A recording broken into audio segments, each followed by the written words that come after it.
Chapter 518. The Mysterious It. Lin Chia nodded. I agree. That glance it cast at the surveillance camera clearly indicated that it had discovered us. It knows we are using this camera to spy on its movements. Perhaps this is related to the ability of its eye, and Qingyu pondered. From its behavior, as Captain Guang said, it doesn't seem to possess strong aggression, yet it exudes fluctuations of the infinite realm. This means that in some aspect other than combat it has terrifying potential. Lin Chia nodded again. Realm is not the decisive factor in measuring mysterious combat power. What makes the mysterious terrifying is the bizarre abilities they possess. For example, Li Yifei, also known as the Nantua snake demon, does not have strong combat power, but it can silently infiltrate any species through its snake kind, with an appearance that is flawless and memories that can be inherited, combined with its exceptionally high IQ. If it hadn't happened to be spotted by someone and encountered a freak like Lin Chia, perhaps the entire Tsangnan would have quietly turned into the snake city of the Nantua snake demon. Then there's a Zhu who, despite having weak direct combat power, can easily ensnare souls through spider webs, killing invisibly. From the information currently available, this mysterious entity also seems to belong to this type. Unfortunately, we don't have the Night Watchman's database, so we can't identify the identity and abilities of this mysterious being, and Qingyu sighed helplessly. Lin Chia's captain privileges had been revoked, and he couldn't access the internal mysterious archives of the Night Watchman until he completed all the training, meaning their intelligence would be far less than what Team 007 could obtain. It's just intelligence, Shin Qingzhu said calmly from the audience, glancing at Lin Chia and Qingyu. I'll handle it. Lin Chia and Qingyu exchanged glances. How will you handle it? Don't worry about that, Shin Qingzhu smiled faintly as if recalling something and patted the chubby Bai Li beside her. Fatty, come with me for a bit. Oh. Bai Li scratched his head, bewildered, and stood up to follow Shin Qingzhu out. Seeing the two leave the theater, Qingyu turned to Lin Chia. Do you think they can do it? They can, Lin Chia nodded. You can always trust Brother Zhuai. Qingyu adjusted her glasses. In any case, the most crucial thing now is to locate this mysterious entity. Given its intelligence, it should be quite difficult to find it using conventional methods. Then we'll use some unconventional methods. Qingyu smiled slightly, raised her hand and snapped her fingers. A dense tide of rats surged out from the corners of the theater, like a wave, quickly covering most of the theater and startling the nearby police officers. Lin Chia's eyes lit up. Your rat tide has already spread to Huaihai? This place isn't far from Tsangnan, and we've been here for so long that we were already prepared. Qingyu waved her fingers and the tide of rats quickly retreated, disappearing into the sewers. The rat tide will search the entire Huaihai, but it will take some time. I want to check the nearby surveillance. Can the surveillance capture it? Lin Chia frowned slightly. If it doesn't want to be seen, then of course not, Qingyu replied slowly. But, if it voluntarily exposes itself to the surveillance, then it would be different. Lin Chia looked up at the surveillance camera in the corner of the stage, deep in thought. Are you saying it wants us to find it? That possibility cannot be ruled out. All right, then you and Zhang Er go together, Lin Chia said. I'll use my mental power to search outward from this theater bit by bit, to see if I can find anything. Okay. 2 minutes later. Han Qing led the other members of Team 007 into the theater. Lin Chia and the others had already left, and only a few police officers remained in the empty theater. After reviewing the surveillance footage, their brows furrowed slightly. This mysterious entity is smarter than we imagined, Han Qing pondered for a moment. Lin Zhaokun, go back and check the files on this mysterious being to see what it really is. Understood. Zhao Kun and Chen Lin nodded and quickly exited the theater, heading towards Team 007's base. Xiaoyu, can you sense the movements of that mysterious entity? Han Qing turned to Qi Xiaoyu. Qi Xiaoyu closed her eyes tightly, seemingly trying her best to search. I sensed it. After a moment she opened her eyes. The mysterious fluctuations of the infinite realm are currently at the edge of the East District, moving towards the South District. South District. Han Qing frowned in confusion. Can you guess its destination? Not too sure, but the only place with a dense population along its path is the sports arena in the South District, Qi Xiaoyu said uncertainly. Han Qing nodded. Let's go. East District. Old City at the edge. A figure wearing a black top hat and a coat walked along the sidewalk, left hand in pocket, right hand elegantly tapping on the pavement with a cane, moving lightly like a leisurely traveler. However, if a passerby stopped and looked closely at his face, they would notice that his eyes were actually closed. It was just that under the brim of the hat no one would pay attention to this detail. Suddenly he stopped. A look of confusion appeared on his face. He turned around, gently lifting the brim of his hat with his finger, revealing a crimson vertical eye in the center of his forehead that gazed at a surveillance camera by the roadside. In his eyes, a strange red light flickered. After a moment he lowered his head, gently pulled down the brim of his hat, covering the crimson eye. Why is that team chasing after me first? I need to think of a way to shake them off. He muttered to himself. He naturally walked onto the road, raised his hand to hail a taxi, a polite smile appearing at the corner of his mouth under the brim, then opened the door and sat in the back seat. Where to? The middle-aged driver with a receding hairline asked from the driver's seat. To the city government. He replied calmly. All right. The driver pressed the passenger button at the front, stepped on the gas and sped towards the city government. 15 minutes later, the vehicle slowly stopped at the city government entrance. Here we are. Go to the aquarium. What? The driver thought he misheard. Go to the aquarium, the man repeated. Wait, weren't you going to the city government? Oh, things have changed a bit. We're going to the aquarium now. Don't worry, the man adjusted his hat. Just keep the meter running and I'll pay the fare at the end. Hearing this, the driver muttered under his breath, turned the car around and sped off in another direction. Chapter 519. The Seeker. Vice Captain, its movements have changed again. In mid-air, Qi Xiaoyu, who was racing towards a certain direction, opened her eyes and said with a strange expression. Changed again. Han Qing exclaimed in surprise. It hasn't even been half an hour and it has already changed its route twice. Where on earth is it trying to go? I don't know. Vice Captain, I can't shake the feeling that it seems to be toying with us. Yang Letong said uncertainly. Every time we get close to it, it suddenly runs off in another direction. Does it know we can sense its location? Han Qing frowned and fell into thought. Any news from Zhao Kun? Not yet, they're still retrieving the files, but it should be soon, Yang Letong replied. Han Qing sighed. There's no other way, we'll continue the chase. With our speed, no matter how it changes direction, it can't escape right under our noses. Catching up is just a matter of time. Understood. At the 007 team's base, Zhao Kun's gaze was fixed on the computer, where the progress bar for the search was slowly moving. The database of the Night Watchman stored all the mysterious files that had appeared across the country over the past century, managed by artificial intelligence. By inputting keywords into the intranet, these files could be searched. The more vague the keywords, the slower the search progress. Moreover, if it was a mystery that had never appeared in 100 years, even if one spent a lot of time searching the database, the result could still be a blank file. This time, the 007 team's understanding of this mystery was limited to its appearance, which made the search take longer. Found it. Qin Linlin suddenly stood up from another computer. Zhao Kun rushed to her side to read the retrieved file together. The Seeker appeared once in Songnan City 12 years ago. Zhao Kun's eyes scanned the file, finally stopping at its forbidden domain, his gaze sharpening. This ability. Zhao Kun looked up and exchanged a shocked glance with Qin Linlin before quickly walking out of the building. As he stepped out the door, Zhao Kun took out his phone and began to call Han Qing. The phone rang twice before being answered. Hello, Vice Captain Han, I found the file on this mystery. It. Bang. Before he could finish, a crisp snapping sound came from beside him. In the next moment, the air around them was instantly vacuumed. In the vacuum, Zhao Kun's voice abruptly stopped, and he and Qin Linlin's pupils constricted as they swiftly placed their hands on the knives at their waists. Enemy. Chaos of the universe.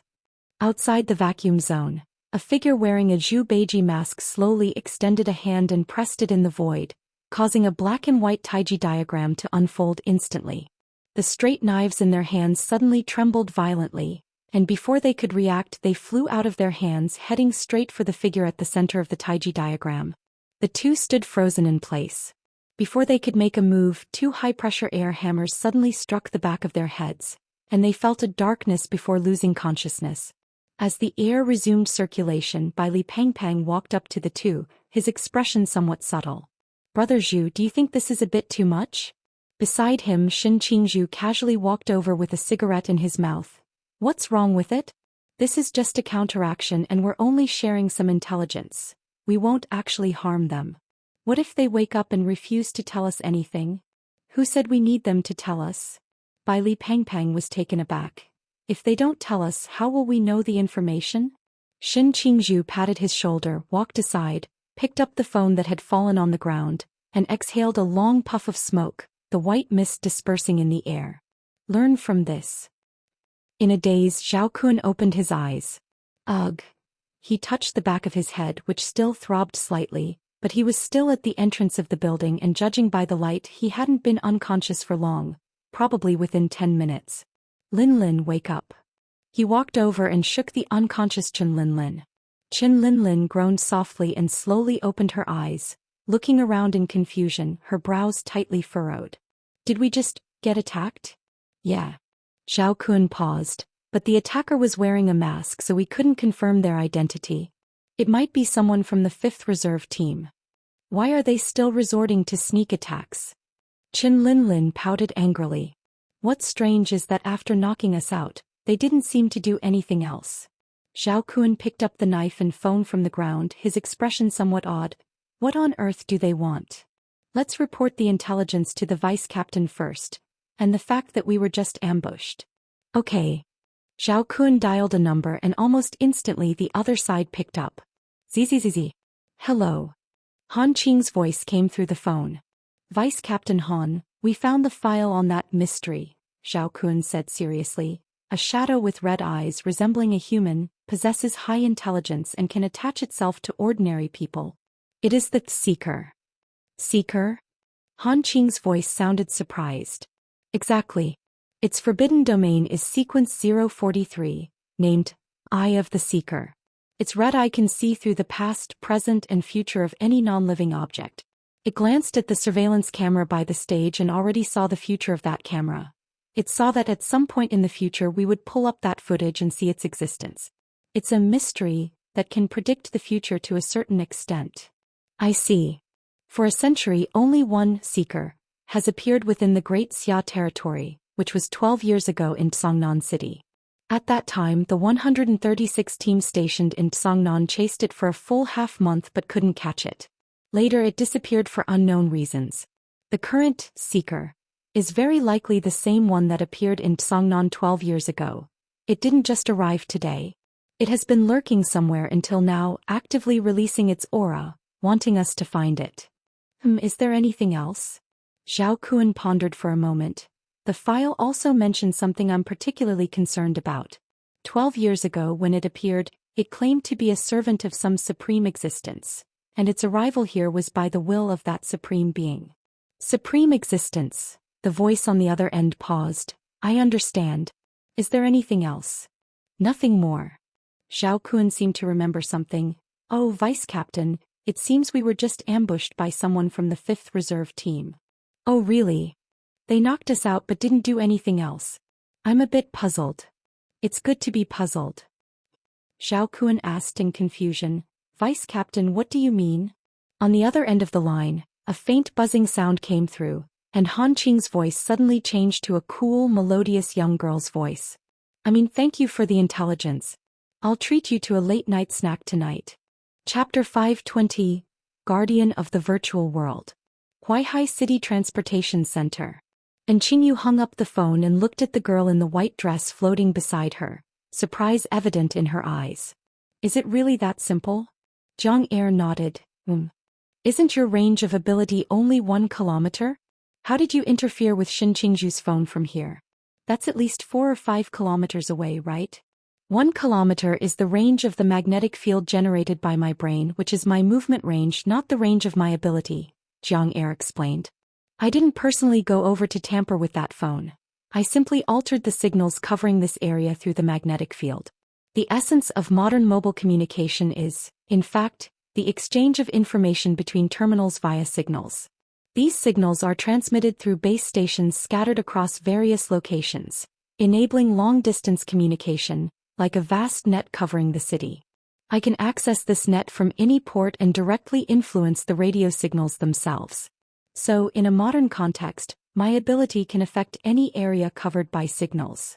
And Qingyu pondered, so as long as you want, you can influence any phone in the country at any time?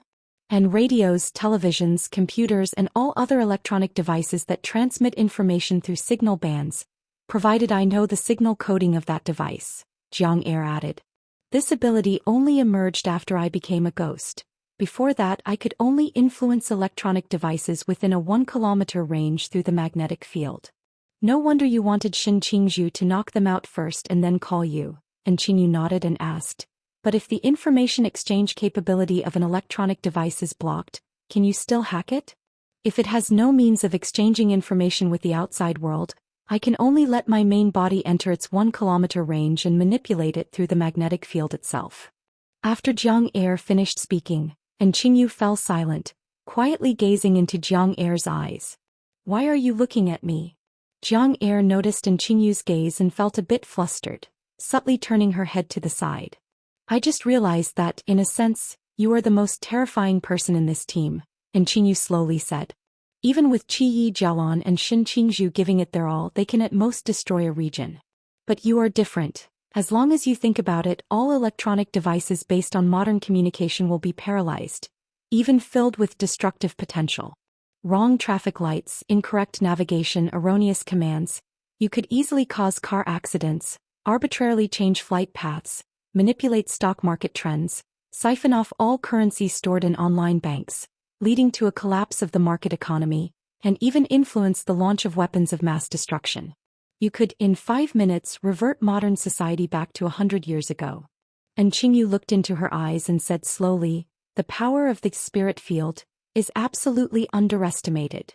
For modern society, this ability's lethality is definitely not inferior to the 7 Great Kings' ruins. Jiang Er was stunned for a moment, her lips pressed together. But why would I do that? I am a night watchman. How could I do such things? Moreover, if I really did, my existence would probably be erased within a minute. And Qingyu was taken aback. Why? Do you think I'm the only one who can influence networks and signals through the forbidden ruins? Jiang Er smiled bitterly, looking up at the many screens before her. Even in the virtual world, there are people protecting this country. In that invisible world, he shines like the sun, guarding the end of all signals and networks. I can feel that he is very strong, extremely strong. How strong? Only slightly weaker than the Sword Saint. And Qingyu nodded. I understand now. Let's end the small talk here. I need to start working. And Qingyu stepped aside and exchanged a few words with the staff. Soon, the hundreds of surveillance screens in front of them simultaneously rewound to footage from several hours earlier. With so many screens, can you keep up? A staff member asked skeptically. And Qingyu stood before the numerous screens, the lenses clearly reflecting all the images. After a moment, he frowned slightly. What's the highest speed? 64 times. Set it to 64 times. Which footage? All of it. The staff member stood frozen for a moment, and after a while he muttered something and silently adjusted all the footage to 64 times speed. The hundreds of surveillance screens began to flash at a dizzying speed. Before the many screens, the boy carrying the coffin stood calmly, his eyes flickering with a faint gray light. Huaihai City, city center. On the modern streets lined with tall buildings, dense vehicles were slowly moving along the road, and no one noticed that beneath their feet, a crimson flame vein dragon flashed by in an instant. Seeker? Lin Chia, sitting on the back of the flame vein dragon, frowned as he held his phone. Behind him was Jialan and further back was Chao Yuan. I understand now. My mental energy has searched the entire East District and found no trace of it. It must have gone elsewhere. Let's meet in the North District in 2 minutes. Lin Chia hung up the phone and lowered his head in thought. To communicate with a certain object and glimpse the future. The mystery. 12 years ago? Wasn't that before Tsongnon was erased by Shiva's curse? Tsongnon City Team 136. Was it a coincidence? Confused thoughts intertwined in Lin Chia's mind. He vaguely felt he had grasped something, yet it seemed like he had grasped nothing. Suddenly he felt a bit of pain in his waist. Lin Chia turned back helplessly and said to Jalon behind him, "Jalon, can you be a little gentler? You're about to break my waist." Behind him, Jalon exclaimed and immediately withdrew her arms from around Lin Chia's waist, her cheeks slightly flushed. I get dizzy on dragons. I'm afraid I'll accidentally fall off its back." Behind her, Chao Yuan spoke seriously. "Actually, if you fell, I could catch you." Jalon turned her head and shot him a fierce glare. Chao Yuan's mouth twitched slightly, silently tightening his grip on the sword sheath, looking innocent. Just as Lin Chia was about to say something, his phone rang again. This time it was Qingyu calling. Chapter 521. Secrets. "Hello. Chia, I found the location of that mysterious entity," and Qingyu's voice came through the phone. "It's still wearing the clothes and hat taken from the theater, but it's been moving towards crowded areas, blending in with a large crowd, making it hard to identify. It exposed itself to the surveillance on purpose?" "Exactly, and every time it passes by a camera, it looks up for a moment, probably to foresee our movements through its own forbidden domain." The 007 team seemed to have used some method to head straight towards that mysterious entity from the start, but because it could predict the 007 team's actions through road surveillance, they still haven't caught up to it. At that moment, Chao Yuan, who was sitting on the back of the Flame Pulse Earth Dragon, suddenly spoke up. "It's Qi Xiaoyu. Her forbidden domain can sense life forms with high-intensity mental fluctuations, like a radar constantly tracking the opponent's position. But in front of the Seeker, this radar is still ineffective," and Qingyu replied. Lin Chia pondered for a moment. Since the Seeker can foresee the future through objects, rushing to chase it would definitely lead to it predicting our evasion in advance. We need to find a way to avoid its foresight. Lin Chia lowered his head, frowning in thought. How to avoid its foresight? By observing lifeless objects, foreseeing the future. Lifeless object. After a long while, Lin Chia seemed to have thought of something, his eyes gradually brightening. "I got it. The Dongtang building has arrived."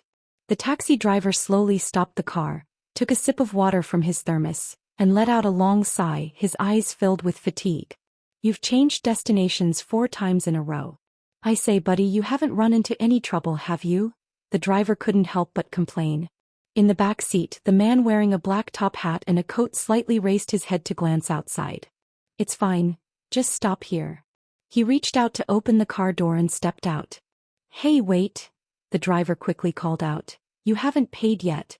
It's 320 in total, WeChat or Alipay." The man stood outside the car, silent for a moment. "I didn't bring any money." The driver's eyes widened. "Are you kidding me?" He yanked the car door, wanting to get out and teach this man a lesson, but no matter how he pulled the handle, he couldn't open the door as if it were completely welded to the car body. The man calmly tapped the glass with his cane and said, "I didn't bring any money, but I can save your life. Next Tuesday, when you turn right at Hutong Bridge into the city, slow down a bit, especially watch out for large vehicles coming from the opposite direction. It's fine if you don't care about your own life, but there's a pregnant woman in your car." After saying that, he lowered the brim of his hat, ignoring the driver's reaction, and walked past the construction zone sign towards the high-rise building still under construction. "Damn it, I ran into a lunatic." The driver tried several times to open the car door in frustration but failed. In anger, he slammed his hand on the horn, cursing as he spoke. Beep. The sudden horn startled a high school student walking along the roadside, head down, playing on his phone. He glanced at the taxi, muttered something, and just as he turned back, he suddenly pulled his foot back. In front of him was an open manhole without a cover. "Damn, who's so careless?" The high school student broke out in a cold sweat. If it hadn't been for that horn snapping him back to reality, he would have definitely stepped right into it. After hesitating for a moment, he dragged a barrier from the construction site entrance and placed it in front of the manhole to prevent anyone else from falling in. Then he clapped his hands and continued walking forward with his phone. Construction site. The man, holding his cane, walked lightly on the gravel-strewn ground. He gently lifted the edge of his hat, his crimson eye scanning the surroundings. In his vision, everything around seemed to transform into an old movie, rapidly flickering, replaying their past experiences and future encounters. The crimson light in the center of his brow flowed, dragging the playback progress bar into the future. On the small gravel path to the east, 2 people would step on it in 3 minutes, moving lightly, likely quite skilled. To his left, several glass surfaces would reflect the silhouettes of 3 people in 3.5 minutes, draped in dark red cloaks, with straight knives at their waists, perfectly matching the members of the 007 team he saw on surveillance. The unfinished building in front of him, the third window from the left on the south side, would shatter in 5 minutes. The sandy area to the west of the building would be washed away by a large volume of high-pressure water in 5.5 minutes, indicating that there was a water manipulator among the 007 team. The wall to the south. Hundreds of pieces of information merged together, revealing themselves before the man's eyes. Through these seemingly fragmented future details, he could perfectly simulate the scene that was about to unfold here. How each person would move, how they would strike, and what impact they would have on the environment were all clear to him. Surrounding them separately, indeed a good choice. The man shaded his crimson eye with the brim of his hat, murmuring to himself, "But why haven't I seen the other team's movements? Have they given up on this assessment? No, that's impossible, that Lord wouldn't lie to me." After pondering for a moment, he stepped towards the unfinished building in front of him. This building had started construction 3 years ago but was halted due to funding issues. At this moment, apart from him, the unexpected visitor, there were no other figures in sight. His figure gradually disappeared into the building. 3 minutes later, members of the 007 team, like phantoms, flashed into the construction site from different directions. 2 agile figures swept past the gravel path from the east. Han Qing looked up at the towering building, her brow slightly furrowed. "Xiaoyu, are you sure it's in this building?" "Yeah." Qi Xiaoyu moved her finger away from her temple and nodded. "I can clearly sense its mental fluctuations right in that building, but I don't know which floor it's on." "It doesn't matter. Since we've surrounded it, it can't escape from here." Han Qing opened her earpiece and calmly said, "Activate, no." Outside the construction site, signs fell simultaneously from the west, north and south, as a vast, invisible domain slowly opened, completely isolating the construction site from the outside world. Chapter 522, The Art of Combat. Boundless space is ready. Charge the building. Han Qing quickly issued the order, and the members of Team 007 surrounding the construction site surged forward, rushing towards the unfinished skyscraper in the center. 7 dark red cloaks raced across the gray-brown ground, each step kicking up a cloud of dust. Clay. The straight blades were drawn in unison. Formation 331. Han Qing commanded calmly. She dashed to the base of the skyscraper, her body sinking slightly, then with a sudden burst of strength she leaped upward like a cannonball, cracking the ground beneath her with a series of dense fissures. Without any external assistance she jumped nearly 8 stories high. Then she tapped her toes on the window ledge of the 8th floor, her body soaring upward like a feather, then to the 12th floor, the 16th floor. After 3 consecutive leaps, she landed on the unfinished 20th floor. Bending down, her fingertips lightly touched the air, and purple flames spread out like a spider web, intertwining and blooming in midair, resembling a purple fire eye standing atop the skyscraper.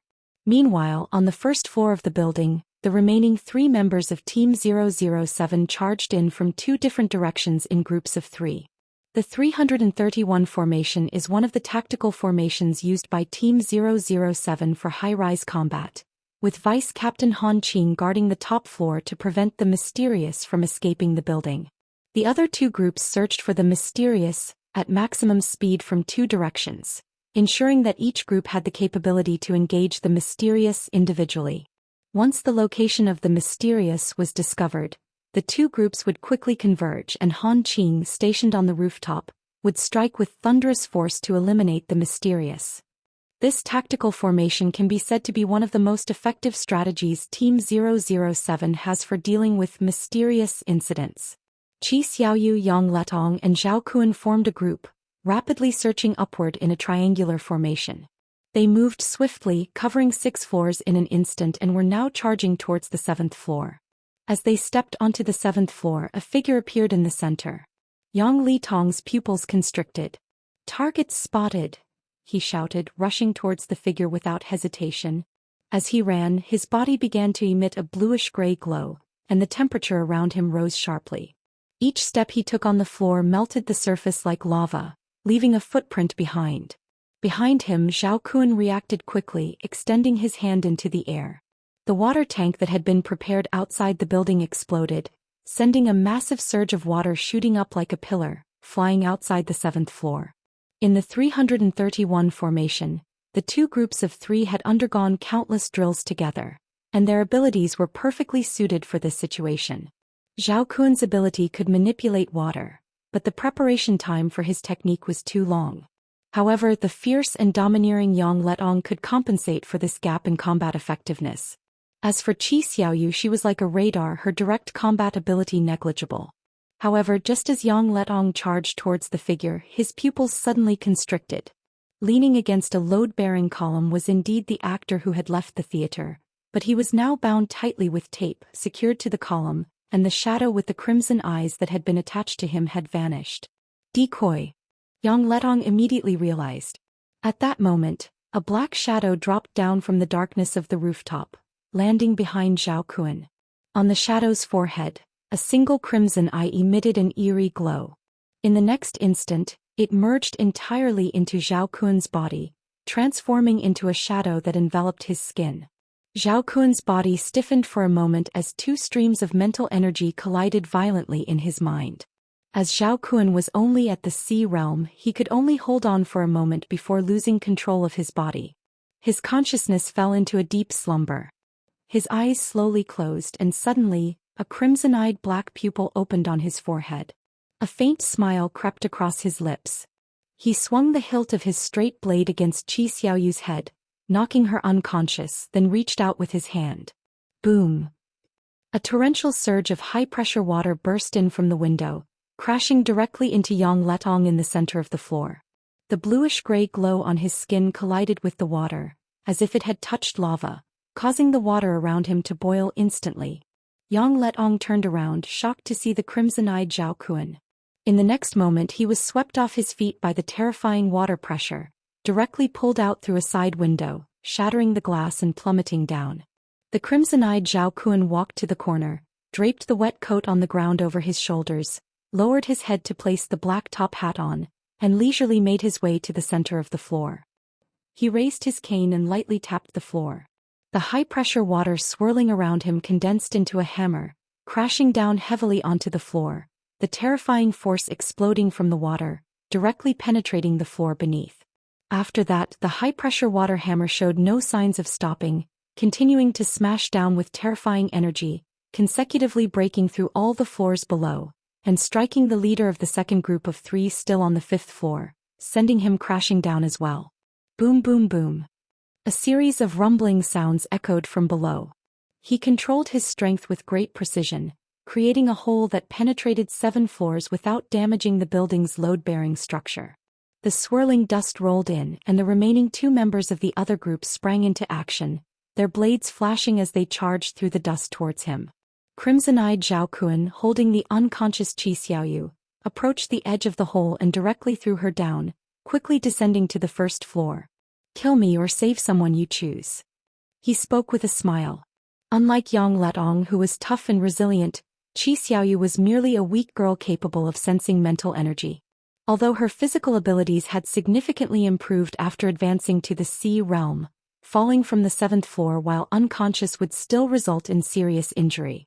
As he expected, among the remaining 2, one gritted his teeth and rushed downstairs to save Qi Xiaoyu, while the other, still filled with killing intent, leaped up from the 5th floor, charging towards him. Crimson-eyed Zhao Kun lightly adjusted his hat, as if sensing something, and retreated 5 steps. Then a purple-red lightning bolt from the rooftop shattered several floors, directly striking the spot where he had just stood. Then, by sheer coincidence, it struck the 007 team member who had leaped up. The latter let out a muffled groan, his eyes rolling back as he fell straight down through the hole to the 1st floor. Chapter 523. Not Your Home Turf. From luring Yang Letong away with bait, to possessing Zhao Kun, knocking out Qi Xiaoyu, sweeping Yang Letong away, breaking through the floor and eliminating the remaining 3 members of the 007 team, his actions flowed like a stream without a moment's pause. It was as if this scene had been rehearsed in his mind countless times. With crimson eyes, Zhao Kun stood to the side, looking up at the swirling dust before him, a slight smile curling at the corners of his mouth. "It seems you can't catch me." From the dust, Han Qing emerged, her face dark and foreboding, purple-red patterns flowing across her skin, exuding a terrifying aura, as if she intended to burn down the entire building along with the seeker before her. "Limitless, against limitless, what makes you think you can win?" Han Qing spoke coldly. Zhao Kun chuckled lightly, raising his hand to point at his chest. "Do you want him to die?" Han Qing's eyes narrowed. "Are you threatening me?" "That's right, I am threatening you." He gently lifted the brim of his hat, his crimson eye narrowing slightly. "I've seen it. Your blade ultimately did not stain with his blood." "That's right, I am threatening you." He gently lifted the brim of his hat, his crimson eye narrowing slightly. "I've seen it. Your blade ultimately did not stain with his blood. And this place will not be burned by your purple flames. So my threat has worked. Put away your flames. Once I leave here, I will let him go." He adjusted his hat and spoke calmly. Han Qing's grip on the knife tightened, her knuckles turning white as she fixed her gaze on Zhao Kun, the fire of anger blazing in her eyes. After a long moment, she slowly released the hilt of the knife. The destructive purple flames gradually extinguished. "Next time you will undoubtedly die." I hope there is a next time." Zhao Kun smiled and walked leisurely to the window, just about to leap down. At that moment, a white figure suddenly pierced through the wall, flashing directly into his body from the rooftop. Her speed was too fast and she made not a sound. Even Han Qing, who had been closely watching Zhao Kun, couldn't see what it was. After being struck by the white figure, Zhao Kun's body trembled, and he suddenly turned his head, sprinting quickly toward another window. How is this possible? As he ran, the shadow of Zhao Kun that clung to him spoke in shock. "What is this thing? Why can it bypass my mental power and directly control this body? Why didn't I foresee your appearance?" Whoosh. He reached the window, pushing off hard from the ledge, leaping out.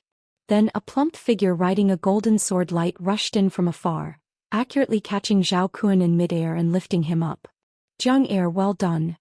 He chuckled, stepping on the golden sword light, instantly piercing through the air, diving toward another construction area across the street. Han Qing quickly ran to the window, watching the figure speeding away, a flicker of worry and a hint of expectation flashing in her eyes. After a long while, she sighed deeply. "I hope you can make it." Bai Li, the plump figure, piloted the Yaoguang, flying over the flat construction area, and Zhao Kun leaped down from the sword light. Boom! Thick tree trunks erupted from the ground, shooting up into the sky like colossal pillars, dense branches spreading out from the trunks, intertwining in the air to form a massive wooden cage. An ancient tree demon. Zhao Kun landed in the center of this enormous cage, and the ghostly Jiang Er automatically ejected from his body, allowing Zhao Kun to regain control. However, at this moment the entire cage was completely sealed, leaving no possibility of escape. He raised his head, lifting the brim of his hat, his crimson eye scanning the surroundings, his brow furrowing tightly. Could see nothing. His eye of secrets could only glimpse the past, present, and future of lifeless objects, and this wooden cage that imprisoned him was part of the ancient tree demon, not belonging to the category of inanimate objects. Within his field of vision, there were no objects available for him to deduce the future. This was not his home ground.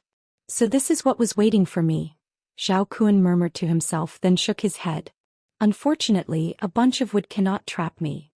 He lightly raised his fingertips, and the fire hydrants around the road simultaneously exploded, high-pressure water streams shooting up like white dragons, converging from all directions toward this spot. Freeze. On the ground, a boy carrying a black coffin and wearing a Tang Sing mask spoke calmly. Extreme cold erupted from him as the frost spread out, the ground shooting forth numerous icy vines that pierced into the soaring high-pressure water streams, freezing them at an astonishing speed, transforming them into ice pillars radiating frost. The crimson light in Zhao Kun's brow flickered, The moment he saw the water streams, he foresaw they would freeze. He reached out and grasped the fire hydrant, still in the process of freezing, sending several high-pressure water blades shooting out, directly slicing toward the wooden cage around him. This living cage gave him a sense of being blinded. The urgent task was to escape this wooden cage and return to the normal battlefield. However, the high-pressure water blades struck the cage, producing a sound like metal clashing. Clang. After the jarring collision, the high-pressure water blades shattered explosively, failing to cut through the wooden cage at all. Zhao Kun suddenly froze in place. What material is this wood? No, wait, it's not a matter of the wood. He seemed to realize something and looked up at the top of the cage. There, a girl clad in a deep blue Han robe sat atop the cage, her satin-like black hair cascading naturally to her waist, the red child mask on her face seeming to smile, her palm gently pressed against the surface of the cage, emanating a faint glow. Immortal. The moment Zhao Kun saw this figure, his eyes suddenly contracted. Today you cannot escape. A voice drifted from within the cage. Zhao Kun turned his head to look in the direction of the voice, only to see a figure wearing a Sun Wukong mask standing at the very center of the wooden cage, having appeared there without him noticing. He was shrouded in darkness, his hands empty, carrying no weapons, his aura deep and eerie.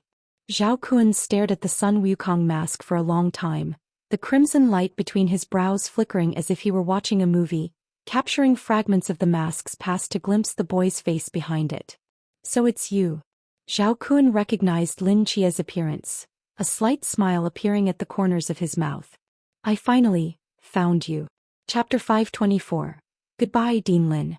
Hearing these words, Lin Chia's eyes narrowed slightly. Do you know me? Of course I do. Chi Mu. Zhao Kun lowered the brim of his hat to shield his red eye, smiling as he spoke. I have wandered the world for 12 years, just for today. Lin Chia stared into Chi Mu Zhao Kun's eyes, but the red eye was already covered by the hat, and all he could see were the two tightly closed eyes. He couldn't understand what Chi Mu Zhao Kun was saying. Why? What is your purpose? Lin Chia asked. To follow the guidance of that great existence and fulfill his long-held wish. Chi Mu Zhao Kun spread his arms wide, looking up at the sky, then placed his right hand over his heart, bowing deeply in a devout manner toward a certain direction. Lin Chia frowned, gazing at him for a moment before shaking his head and charging at him like lightning. No matter what this mystery was hiding today, he could not leave this immortal wooden cage alive. While Team 007 was still surrounding the building, attempting to resolve the situation with force against the seer, Lin Chia and the others had already arrived here to set up. From the existing intelligence, Lin Chia understood very well that blindly pursuing like Team 007 would never catch a mystery that could predict the future. The opponent could continuously predict the trajectory of objects and determine whether he would fall into a predicament. Once he predicted a future that was unfavorable to himself, he would unhesitatingly abandon that future and move on to the next place. This was the reason he had been shifting positions, circling around the city. And once he stopped running, there could only be one explanation. He was confident in counterattacking the pursuers and escaping unscathed. Thus, upon learning that the opponent had given up fleeing and entered a construction site, Lin Chia knew that Team 007 would never catch him, so he quickly moved to another construction site not far from there. The location of this construction site was also carefully chosen by Lin Chia. He ensured that the distance between the two construction sites was within 1 kilometer, not exceeding Jiang Air's movement range, while also ensuring that the seer inside the building could not spy on this construction site and foresee Lin Chia and the others' preparations. Therefore, the subsequent events became much simpler. Lin Chia summoned the ancient tree demon at this construction site, beginning to prepare the wooden cage, while Jiang Air quietly flew into the building, waiting for the right moment to act. The seer predicts the future, relying on the changes in the surrounding environment, and as a ghost, Jiang Air's actions would not affect objects, so in the future she perceived, it was impossible for her to be foreseen. When the seer possessed Zhao Kun and relaxed for a moment, Jiang Air seized the opportunity to take control of his body, bringing him from his home ground to Lin Chia and the others' territory. Ultimately, Chi Mu Zhao Kun countered Team 007 thanks to the home ground advantage. He perfectly grasped the rhythm of the battle based on his predictions of the building's future. However, here with Lin Jie, Mu Zhaokun's precognitive ability was completely sealed off, rendering him unable to effectively predict the future. Lin Jie also entered the wooden cage without weapons because he was concerned that the opponent could foresee the trajectory of his attacks, thus predicting his movements and causing a counterproductive effect. He did not allow others to intervene in this battle, partly out of concern that having too many people would be exploited by the seer, leading to chaos like that of Team 007, and partly because Lin Jie worried it would invade others' mental strength again, occupying their bodies. Lin Jie had the protection of the Hospital of the Gods, but his other teammates might not withstand it. Now the biggest problem was how to kill the seer without harming Zhao Kun's body. With each step Lin Jie took on the wooden cage, lush green grass spread out beneath his feet, covering the wooden surface like a tide. With the blessing of Jialan's immortal, Lin Jie did not need to worry about the wooden cage collapsing under his strength. Flowers bloomed at Mu Zhaokun's feet. Mu Zhaokun's eyes swept over the flowers and grass, his expression slightly tightening. Although these plants were manifested from the forbidden ruins, they still possessed life and he could not use them to predict the future.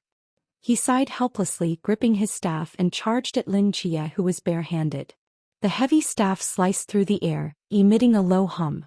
Lin Jie quickly sidestepped, avoiding the heavy blow, and used the momentum to lift his right leg, swiftly kicking toward the red eye on Mu Zhaokun's forehead. According to Qingyu's analysis, that eye was likely the true form of the seer. Mu Zhaokun reached out to grasp the air, and a large amount of water vapor condensed from the atmosphere, forming a high-frequency vibrating water blade that sliced toward Lin Jie's chest in an instant. At the same time, the red eye on his forehead had already foreseen the future of this water blade. This water blade would tear Lin Jie's clothes but would not draw blood. After 6 seconds, the water blade would evaporate due to high temperatures, disappearing completely. In an instant, Mu had already discerned the fate of this water blade. Sure enough, upon seeing the water blade, Lin Jie quickly retreated. The blade's edge grazed his shirt, tearing a rip but failing to break his skin. Red flame burns the cloud, flame vapor seals the void. Lin Jie spoke, calmly reciting a line of poetry. In the next moment, raging flames erupted from the void around him, instantly evaporating a significant portion of the water blade, and the temperature inside the wooden cage rapidly rose, the air quickly drying out. At this point it was impossible for Mu Zhaokun to draw moisture from the air. Lin Jie stepped in front of Mu Zhaokun, his eyes suddenly shining with brilliant golden light, the overwhelming divine might of the seraphim pouring into the red eye on the opponent's forehead. The seer attached to Zhaokun was itself at the limitless realm. Although the divine might Lin Jie released was fierce, it posed no threat to him. Under the impact of the divine might he regained his senses in just half a second.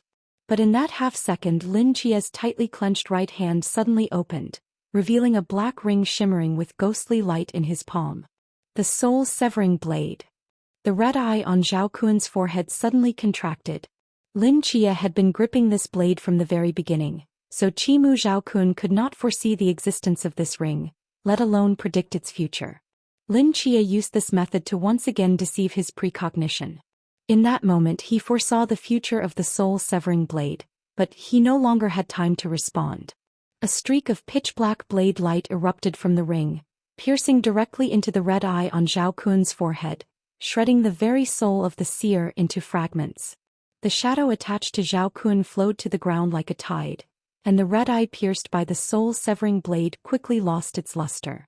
Finally, I have waited for this moment. From the gradually fading shadow, a faint and calm voice echoed. Goodbye, Director Lin. Chapter 525, The City of Silence. At the moment he heard those words, Lin Jie's eyes suddenly narrowed, and his mind shook violently. What did he just call himself? Director Lin? How could he know that name? Lin Jie gripped the soul-severing blade, staring blankly at the black shadow that had already vanished, standing there like a statue. In front of him, the unconscious Zhaokun furrowed his brow, groaned softly and slowly opened his eyes. How did I end up here? Zhaokun looked around in confusion. Upon seeing Lin Jie, who was wearing a Sun Wukong mask, he suddenly froze, recalling the figure wearing a Zhu Beiji mask from this morning. He quickly covered the back of his head, indignantly exclaiming, You guys are plotting against me again? Does the 5th Reserve team really enjoy playing dirty?" Lin Chia rolled his eyes. "You were possessed by the Watcher. I saved you." He waved his hand, dispersing the wooden cages around them. Under the control of the ancient tree demon, the wooden platform where Lin Chia and Zhao Kun stood steadily landed on the ground. "Chia, is it resolved?" Bailey Pang Pang, who had been guarding beneath the wooden cage, stepped forward and asked. Lin Chia nodded. "As planned, it's resolved."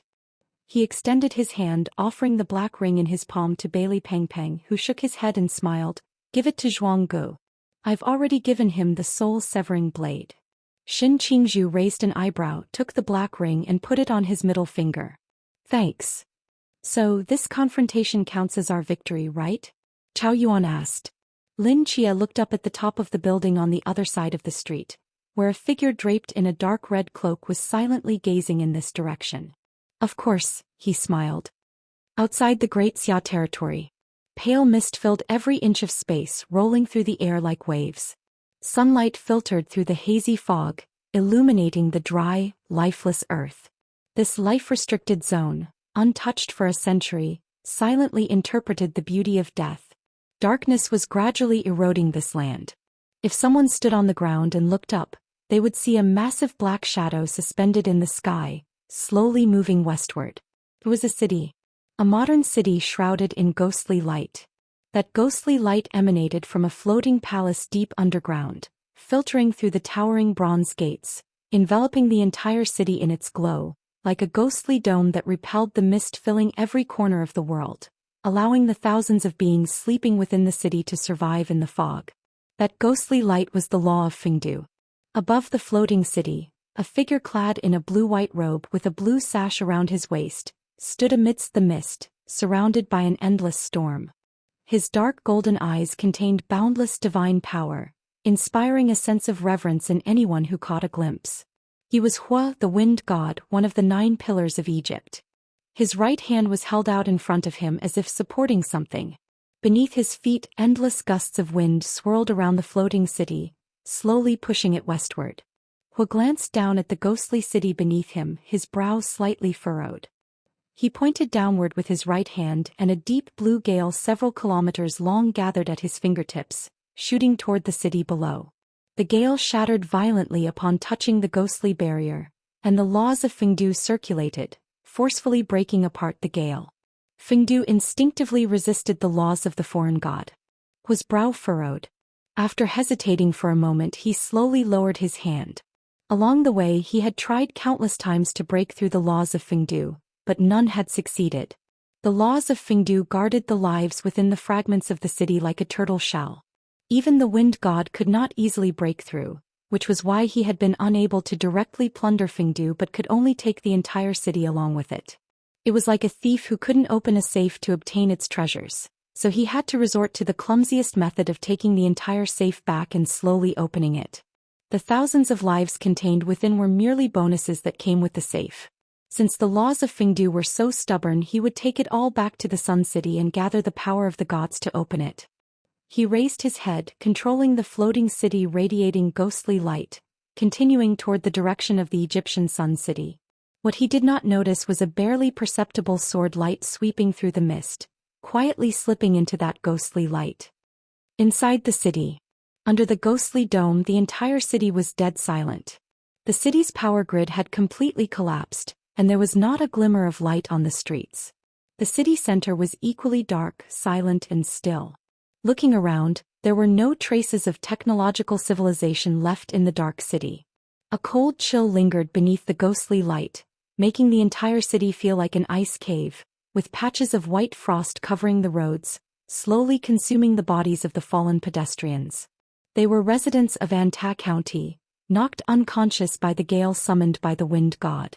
Under the erosion of the frost, their bodies grew colder and their breaths became weaker. In the darkness, the vitality of this city was gradually fading. At that moment, 2 beams of piercing light shone from the other side of the street, sweeping across the pitch-black, silent street, finally landing on several fallen pedestrians. "Senior Chen Han, there are still people here," a young man's voice came from the darkness. Immediately, the two beams of light quickly approached, revealing two figures draped in dark red cloaks, holding flashlights, their lips slightly purple from the cold. Chin Han hurried to the side of the fallen pedestrian, reached down to feel for a moment under his nose, then touched his burning forehead, his expression grave. Still alive, but the gale has scattered his soul. He's running a high fever. If this continues, he won't last much longer. Chin Han bent down, lifted the person onto his back, took a deep breath, and slowly began to walk toward the other side of the street. The young man beside him picked up another pedestrian and followed his pace, his steps somewhat unsteady. "Senior Chin Han, do you really not need to rest for a bit? We've been searching for 19 hours straight and you're still running a fever. If this continues, you won't be able to hold on until we finish rescuing these people," he asked with some concern. Chin Han glanced at him. "Just a slight fever, it's nothing." "But..." "No buts." Chin Han's gaze swept across the dark city and he spoke calmly. "Right now there are only the two of us awake in this city. If we don't save them, they will truly have to wait to die." Chapter 526. Supporting this sky. The young man watched Chin Han's departing figure and sighed deeply, silently following behind. His name was Lu Yu, 19 years old, a newly graduated night watchman from a training camp.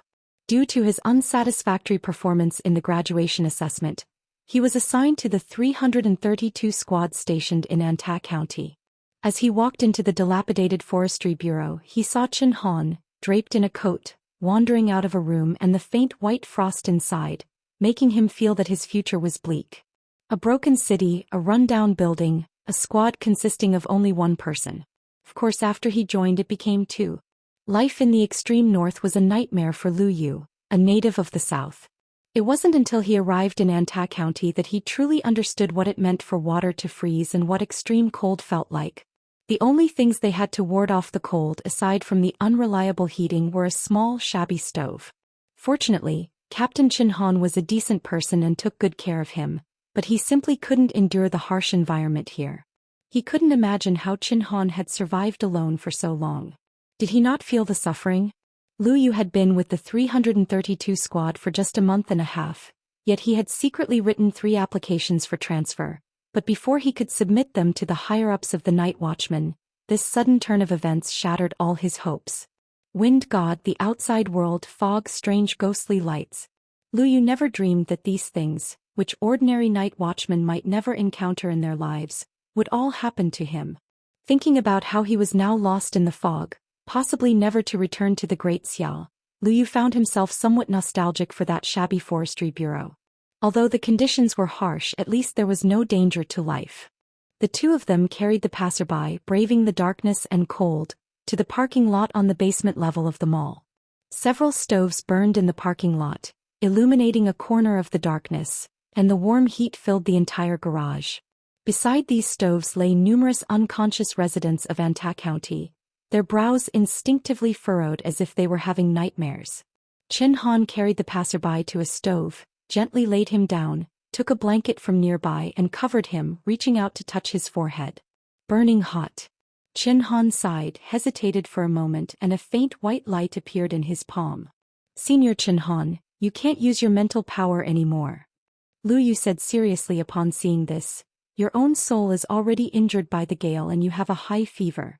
If you use so much mental power to activate the Forbidden Ruins, your body will really collapse. Be quiet."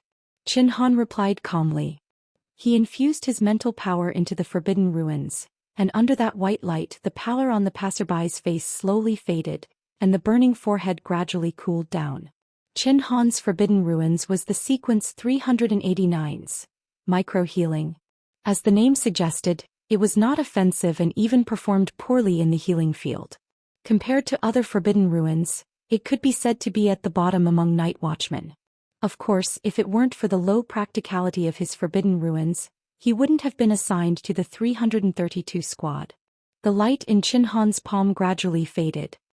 He moved his hand away from the passerby's forehead, wanting to stand up from the ground, but felt a wave of dizziness and uncontrollably fell toward the stove behind him. Fortunately, Lu Yu was quick to support him.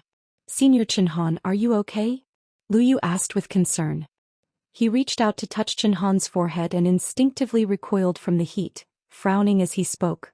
Why is it so hot? Chin Han shook his head, his cracked lips slightly parted. I'm fine. Just help me sit down for a while. Lu Yu helped Chin Han sit by the stove.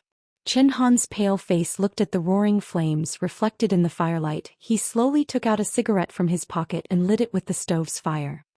He trembled slightly as he put the cigarette in his mouth, took a deep drag and slowly exhaled. His expression softened considerably. Senior Chin Han, why are you still smoking now? Lu Yu frowned and asked. Chin Han smiled slightly, pulled out another cigarette from his pocket and handed it to Lu Yu. This isn't just any cigarette. It contains a small amount of military stimulant that can refresh you. Lu Yu was taken aback. Where did you get this stuff? A treasure left by a senior. This kind of thing is rare in this era. Was it from an old soldier? Yes. What happened to him now? Chin Han's hand holding the cigarette trembled slightly, then he spoke calmly. He sacrificed himself. Lu Yu was stunned and said nothing more, silently handing the cigarette he held to the stove, lighting it and taking a deep drag. Cough, cough, cough. He began to cough violently. This stuff doesn't taste good. It takes a long time to get used to, Chin Han chuckled. Lu Yu sighed helplessly, holding the cigarette, staring at the flames in front of him, somewhat lost in thought. What are you thinking about? Lu Yu hesitated for a moment and shook his head. Nothing. Chin Han glanced at him. Actually, I can probably guess what you're thinking. Aha. You must be thinking, what the hell kind of fate is this? Lu Yu was taken aback. The flames reflected in Chin Han's eyes as he murmured, why is it so unlucky? Not only was I assigned to such a broken place, suffering every day, but I also encountered the wind god's arrival, and now my life is at stake. Senior Chin Han, how come? Lu Yu looked at Chin Han in shock. Because I think the same way.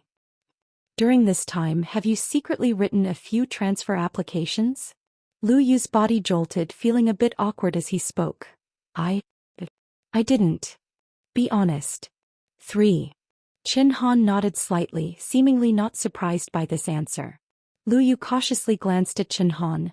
Senior Chin Han, aren't you angry? Angry? Why would I be angry? Chin Han chuckled lightly. A few months ago I was just like you, thinking every day about how to leave this squad. If I got angry at you, wouldn't that be slapping my own face? Lu Yu curiously asked. Then why are you still here, senior? Chin Han was silent for a moment. Because someone once said the frontier always needs someone to guard it. He made me understand a principle. The value of a night watchman does not lie in how high his squad number is, nor in how grand the city he guards is, nor in how many merits he has earned, but in the act of guarding itself. When you stand in a city, ready to dedicate your life and youth for these people, your value has already been realized. Chin Han's gaze swept over the hundreds of residents lying in the underground garage, and he slowly spoke. When everything is calm, we can do what we want, develop side businesses, integrate into society, or guard a forest. Now that the sky has fallen, we must hold up their sky. Lu Yu stared blankly at Chin Han's side profile, illuminated by the firelight, as if he understood something, yet also seemed to understand nothing. A faint sound came from the entrance of the underground garage. Burning with fever, Chin Han stood up with lightning speed, the straight knife at his waist falling into his hand, his eyes fixed intently on the direction of the sound. He resembled a cheetah sensing an approaching enemy, revealing its fierce claws by the fire. On the dark street, a figure in black, carrying a sword sheath, slowly approached. Chapter 527. Going to slay the god. Who? Through the flickering firelight, Chin Han vaguely saw the face of the figure in black clothing. It was a young man. In this city, besides him and Lu Yu, there were actually others awake? At the moment the wind god emerged, the violent wind that swept across the city had impacted everyone's soul. If it weren't for him and Lu Yu possessing mental strength, they would likely have fallen into a coma like the other residents. And now, another awake person appeared before him? Was he also a possessor of a forbidden realm? Cough, cough, cough. The figure with the sword sheath on his back lowered his head and coughed a couple of times, then his gaze fell on Chin Han and Lu Yu. He opened his mouth, seemingly wanting to say something, but he didn't know what to say. Who are you? In the end it was still Chin Han who spoke first. My name is Shou Ping, the man replied. I'm here to help you. You're also a night watcher? No. Chin Han frowned slightly, carefully scrutinizing the young man before him. His answer was, no, rather than asking what a night watcher was, indicating that the other party was aware of their existence. His claim of coming to help them suggested he wasn't one of those malevolent superpowered individuals from ancient cults. Within the Great Xia territory, besides night watchers, there were also some possessors of forbidden realms wandering outside. This man before him was likely one of them. However, he hadn't expected that even in such a remote place as Anta County, there would be a possessor of a forbidden realm. Perhaps he just happened to pass through Anta County and was caught up in the wind god's turmoil? Chin Han nodded slightly, drawing his straight knife. I am the captain of the Night Watcher Team 332 stationed in Anta County, Chin Han. I don't care what your purpose for coming to this city is. You should be aware of the current situation. Lives are at stake and we need to work together. Zhou Ping responded with a sound of acknowledgement. If you're still in good condition, let's go to the street and move those unconscious pedestrians here. The temperature outside is dropping and if they remain unconscious like this, they will freeze to death, Chin Han said seriously. Zhou Ping's gaze swept across the underground parking lot. All right, he replied calmly, wait for me to return and I'll help you move them. Chin Han was taken aback. Wait for you to return? Where are you going? Zhou Ping raised his head, his eyes fixed on the dimly lit night sky, at the faint azure figure. His palm gently patted the sword sheath behind him. A clear sword cry echoed beneath the heavens. Slay the gods and then take you home. Great Xia. A private jet soared across the sky. Inside the cabin, Bai Li Pang was lazily lying on his seat, gazing at the drifting white clouds outside, yawning. Bang! A light sound came from the seat behind him and a powerful aura suddenly surged, shaking the entire aircraft. In the cabin, the drowsy passengers simultaneously woke up, turning to look in the direction of the explosive aura, their eyes filled with surprise. They saw Chao Yuan sitting cross-legged at the tail of the plane, slowly opening his eyes. The pressure of the sea realm radiated out. Old Chao. You finally broke through. Bai Li Pang exclaimed in surprise. Chao Yuan, sitting cross-legged, slowly exhaled a breath of turbid air and glanced at him. What's so strange? I should have broken through long ago. After the breakthrough, did you feel anything different? Lin Chia asked. Chao Yuan hesitated for a moment. I feel like my control over the Forbidden Realm has significantly strengthened. Let me try drawing my sword now. Wait. Stop. Don't. Chaos of the universe. Just as Chao Yuan was about to draw his sword, Lin Chia, Shen Qingzhu, and An Qingyu were all alarmed, while Bai Li Pang directly opened the Forbidden Realm and snatched the sword from Chao Yuan's hand. Chao Yuan. Seeing that Chao Yuan no longer had his sword, Lin Chia and the others finally breathed a sigh of relief. They were currently flying at high altitude. If Chao Yuan went berserk and lost control and cut the plane in half, it would be a huge problem. All right, I'll try after we land, is that okay? Chao Yuan said helplessly. Bai Li Pang tossed the sword back to Chao Yuan while sighing. Now, our team has all reached the sea realm and one of the conditions for formal recognition has been met. What were the other conditions again? The first is that the team must have at least 6 members and no more than 9, Lin Chia stated. Met.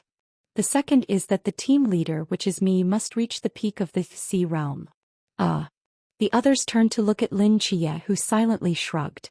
I've only been promoted to the sea realm for less than a month. Does single-handedly killing a peak sea realm count?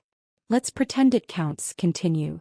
The third is that all team members must cross the threshold of the sea realm. Met.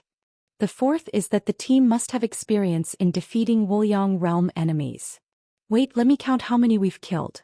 The 7th seat, the 3rd seat, that mysterious one from Huaihai City. The 5th is that the team must have achieved a significant merit, earning a collective achievement of star or above. We've had that for a long time. Bai Li Pang slapped his thigh. Haven't we met all the conditions?